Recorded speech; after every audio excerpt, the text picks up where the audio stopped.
मित्रों, अज्ञात दुनिया में आपका स्वागत है। आज हम बात करेंगे कर्ण के बारे में। कर्ण ने कृष्ण से पूछा, मेरा जन्म होते ही मेरी माँ ने मुझे त्याग दिया, क्या अवैध संतान होना मेरा दोष था? द्रोणाचार्य ने मुझे सिखाया नहीं, क्योंकि मैं क्षत्रिय पुत्र नहीं था।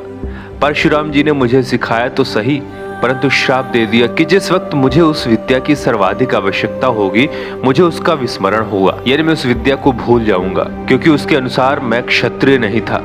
केवल संयोगवश एक गाय को मेरा बाढ़ लगा और उसके स्वामी ने मुझे श्राप दिया, जबकि मेरा कोई दोष नहीं था। द्रौपदी ने मेरा स्वयंवर में अपमान किया। माता कुंती ने मुझे आखिर में मेरा जन्म रहस्य बताया भी तो अपने अन्य बेटों को बचाने के लिए। जो भी मुझे प्राप्त हुआ है दुर्योधन से ही हुआ है, तो अगर मैं उसकी तरफ से लड़ूं तो मैं गलत कहाँ हूँ वासुदेव? कृष्ण ने उत्तर दिया, कर्ण, मेरा जन्म कारागार में हुआ। जन्म से पहले ही मृत्यु मेरी प्रतीक्षा में घात लगाई थी। जिस रात मेरा जन्म हुआ उसी रात माता पिता से दूर किया गया।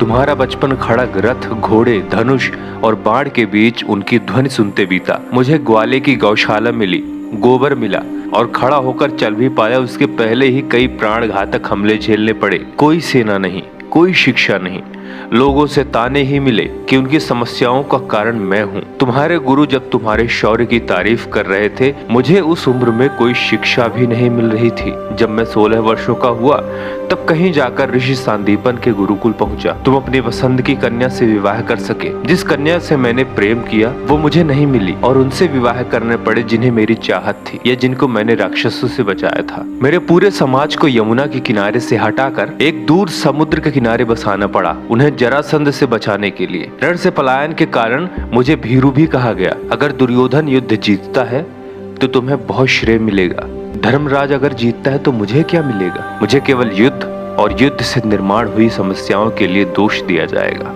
एक बात का स्मरण रहे कर्ण, हर किसी को जिंदगी चुनौतियां देती है। जिंदगी किसी के साथ न्याय नहीं करती। दुर्योधन ने न्याय का सामना किया है तो युधिष्ठिर ने भी अन्याय भुगता है, लेकिन सत्य धर्म क्या है ये तुम जानते हो। कोई बात नहीं अगर कितना ही अपमान हो, जो हमारा अधिकार है वो हमें ना मिल पाए। महत्व इस बात का है कि तुम उस समय उस संकट का सामना कैसे करते हो। रोना धोना बंद करो कर्ण। जिंदगी न्याय नहीं करते इसका मतलब ये नहीं होता कि तुम्हें अधर्म के पथ पर चलने की अनुमति है। तो दोस्तों, ये था कृष्ण और कर्ण का संवाद। वीडियो यदि पसंद आया हो तो चैनल को सब्सक्राइब करके बेल नोटिफिकेशन को ऑन कर लें। जय शंकर।